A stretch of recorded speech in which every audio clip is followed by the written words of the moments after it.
Bihar voter list समीक्षा पर सुनवाई होनी है। सुप्रीम कोर्ट कई याचिकाओं पर आज सुनवाई करेगा, तो कई याचिकाएं दाखिल की गई है, जिस पर सुप्रीम कोर्ट ने पहले ही कहा था कि 10 तारीख को हम एक साथ सभी याचिकाओं पर सुनवाई करेंगे। तो आज का दिन बेहद ही महत्वपूर्ण है, क्योंकि एसआईआर को लेकर के बिहार की सियासत भी काफी तेज है और इन सब के बीच आज नजर होगी सुप्रीम कोर्ट पर। बता दें कि 2 जजों की बेंच मामले की सुनवाई करेगी। बिहार वोटर लिस्ट की जांच के फैसले को चुनौती दी गई है।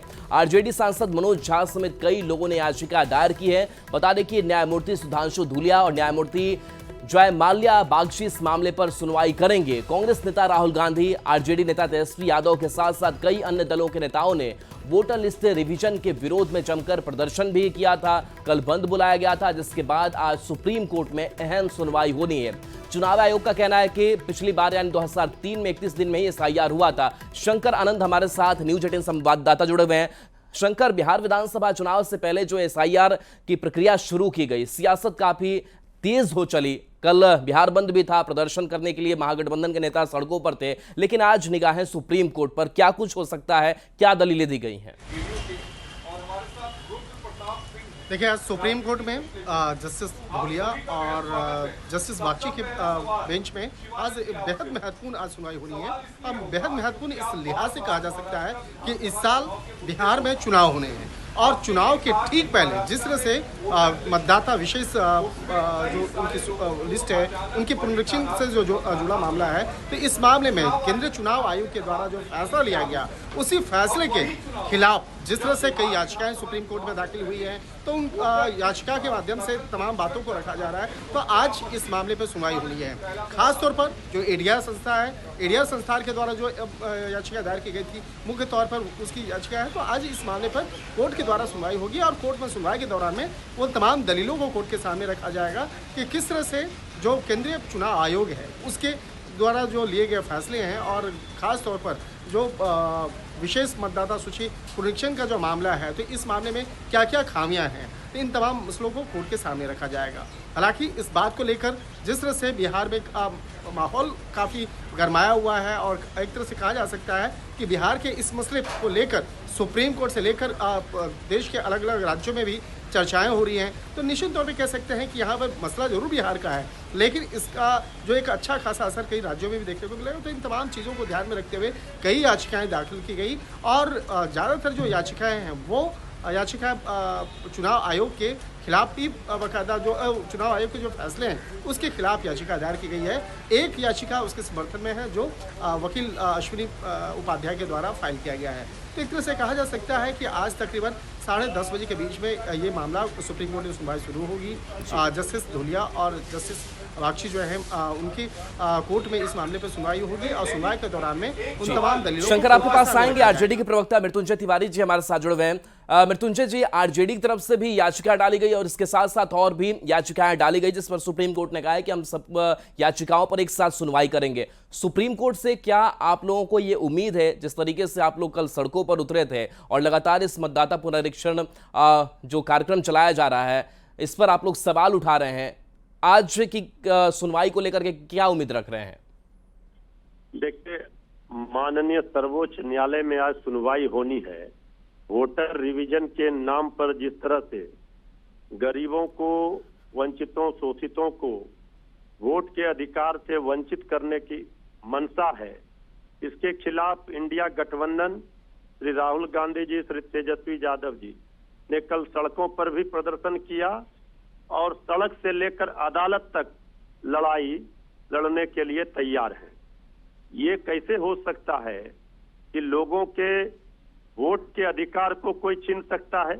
चुनाव आयोग का धर्म है, कर्तव्य है, निष्पक्षता से चुनाव कराएं, ज्यादा से ज्यादा लोगों को मताधिकार का प्रयोग कैसे कराएं, इसकी व्यवस्था सुनिश्चित करें जी।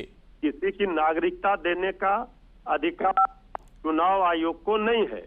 मृत्युंजय तिवारी जी, लेकिन चुनाव आयोग लगातार स्पष्ट कर रहा है कि हम किसी वोटर्स को हटाने नहीं जा रहे हैं, लेकिन जो अयोग्य हैं, और देखिए सीमांचल का एक जो मसला सामने आया, जो डेटा हमने भी दिखाया कि लाखों की संख्या में जो लोग हैं निवास प्रमाण पत्र के लिए आवेदन दे रहे हैं, यानी कहीं ना कहीं कुछ गड़बड़ी है और वोटिंग में हेरफेर होती है, ये भी अब शक के दायरे में है। देखिए, अगर जिस घुसपैठिए की बात जिसकी बात हो रही है 11 वर्षों से केंद्र में बीजेपी सरकार में है, तो ये काम किसका है? ये सब बहाना है। दरअसल जितने कागजात जा रहे हैं और जितने कम समय दिए गए हैं, इसमें संभव नहीं है। यही करना था तो 3 महीना पहले, 6 महीना पहले कर लिए जाते। किसी को कोई आपत्ति नहीं। आधार कार्ड से, राशन कार्ड से आप कैसे आ सकते हैं, वंचित कर सकते हैं लोगों को? तो ये मंशा स्पष्ट दिख रही है। कहीं न कहीं दाल काली नहीं, पूरी दाल ही काली है। क्या ये भी आप लोगों को डर है कि आपका एक बड़ा वोट बैंक ना चला जाए, अयोग्य ना घोषित हो जाए इस SIR में? हमारा बड़ा वोट बैंक ना चला जाए। चुनाव आयोग जी, अगर बीजेपी का आयोग बनकर काम करने लगे, केंद्र सरकार के इशारे पर काम करने लगे, तो फिर चलिए प्रेम रंजन पटेल जी हमारे साथ बीजेपी के प्रवक्ता जुड़े हुए हैं। बीजेपी के प्रवक्ता प्रेम रंजन जी से पूछ लेते हैं। मृत्युंजय जी बड़े गंभीर आरोप लगा रहे हैं, हालांकि इन्हें दुख भी है कि वो वोटर्स जिनको अयोग्य अगर ठहरा दिया जाए तो ये सही नहीं होगा। सुप्रीम कोर्ट तक ये लोग चले गए हैं, सुनवाई भी आज सुप्रीम कोर्ट में होनी है, आप क्या कहेंगे? देखिए, चुनाव आयोग स्वतंत्र निकाय है। संविधान की प्रदत्त शक्तियों के तहत जो है उसी पर लगातार विपक्ष सवाल उठाता रहा है तरीके से सही मतदाताओं से चुनाव कराने का। 1952 से चुनाव आयोग लगातार चुनाव कराती आ रही है। उसकी जिम्मेवारी है कि सही मतदाता छूटे नहीं और जो उपयुक्त मतदाता है उनके माध्यम से चुनाव कराना। तो ये जिम्मेवारी का निर्वहन चुनाव आयोग करता रहा है। पहले भी जो है जो लोग हारना तय जिनका माना जाता है वो लोग ठिकरा फोड़ रहे हैं, जिनको कभी संवैधानिक संस्थाओं पर जो है विश्वास नहीं है, न चुनाव आयोग पर है, न कोर्ट पर है, न किसी अन्य संस्था पर है, वो लोग जो है कोई न कोई बहाना पहले से बनाना शुरू कर देते हैं। इसलिए जो है ये काम कर रहे हैं। चुनाव आयोग ऐसे तमाम लोगों को उसकी जिम्मेवारी है कि जो मतदाता 3-4 जगहों पर नाम अंकित है उनका छांटना, कोई गलत तरीके से जो है मतदाता जो है अंकित हो गया है उसको देखना और सही मतदाताओं का जो है उनका नाम अंकित हो जाना चाहिए उसमें मतदाता सूची में। इसकी जिम्मेवारी चुनाव आयोग लगातार प्रतिवर्ष करती रही है। अपनी नाकामियों को छिपाने के लिए विपक्ष जिनको DNA 2 बना करके और प्रत्येक बूथों पर उनको दिया गया है कि आप अपने। लेकिन प्रेम रंजन पटेल जी आपको ये क्या समझ में आ रहा है कि जो खास करके जो अयोग्य मतदाता घोषित कर दिए जाएंगे या फिर जिस पर नजर चुनाव आयोग की भी है, उसको लेकर के इतना प्रेम क्यों छलक रहा है विपक्ष का? इसलिए कि इन लोगों को जो है सही मतदाताओं पर जो है विश्वास नहीं है। ये लोग लाठी तंत्र, गोली तंत्र, बंदूक तंत्र, लूट जो है ये इसी काम को कर करके सत्ता में रहे। और जब से ये लूट तंत्र समाप्त हो गया है, बूथों का लूटना, तब से ये सत्ता से बाहर हो गए। तो आज भी इनको लगता है कि अगर जो है गलत मतदाता होंगे उनको जो है बाहर कर दिया जाएगा तो हमारी हार निश्चित है। हारना तो तय है इनको, इसलिए कि सही मतदाता सही मतदान कर करके अपने प्रतिनिधि, अपनी पार्टी, अपनी सरकार बनाने का काम करते हैं। वो गलत लोगों को पसंद नहीं करते हैं मतदाता। चले बिल्कुल, अब सुप्रीम कोर्ट पर सबकी निगाहें टिकी हुई है। प्रेम रंजन पटेल जी बहुत बहुत शुक्रिया, मृत्युंजय जी आपका भी बहुत बहुत शुक्रिया, और शंकर आनंद हमारे साथ जुड़े हुए हैं। शंकर, इस कोर्ट की कार्रवाई को, प्रोसीडिंग को लेकर के अपडेट आपके पास और क्या कुछ है वो थोड़ा बता दीजिए। देखिए, आज की सुनवाई के दौरान में आज ये भी हो सकता है कि चुनाव आयोग के द्वारा भी तमाम पॉइंट्स को कोर्ट के सामने रखे जा सकते हैं और क्या क्या इस मामले पे अब तक प्रावधान कर रहे हैं और किस तरह से अभी पिछले कुछ दिनों के दौरान में बिहार में विशेष मतदान सूची पुनरीक्षण के मामले में क्या क्या वहाँ पर प्रावधान किए गए हैं। तो इस मामले पर विशेष से तमाम जानकारियों को साझा किया जाएगा और बताया जाएगा कि अब तक क्या क्या किया गया है और अगर कहीं पर कोई अफवाह जैसी स्थिति बन रही है तो उसको कैसे आप दूर कर रहे हैं। इसके साथ ही SIR का लक्ष्य जो है मतदाता सूची को त्रुटिपूर्ण करना और पारदर्शी बनाना है। देखिए, चुनाव आयोग का जो एक मंशा है, चुनाव आयोग के द्वारा बहुत पहले से इस बात को मजबूती से कहा जाता है कि कोई भी शख्स वोट देने से वंचित ना रहे, तो इस मामले को भी ध्यान रखा जा रहा है। तो दूसरी तरफ इस बात का भी खास ख्याल रखा जा रहा है कि कोई भी अयोग्य आदमी इस मतदाता सूची में जुड़ ना सके या उसको उसकी वोटिंग राइट्स जो है वो नहीं होनी चाहिए। तो इस बात को कोर्ट के सामने भी आज मजबूती से कोर्ट के सामने रखा जाएगा। जी चलिए बिल्कुल, तो चुनाव आयोग की अगर बात करें तो चुनाव आयोग की क्या तैयारी है, क्योंकि एक साथ कई याचिकाएं दाखिल की गई है और उसका जवाब भी देना है, ये बड़ी चुनौती चुनाव आयोग के लिए भी। चुनाव आयोग कैसे संतुष्ट करेगा कोर्ट को, क्या तैयारी है?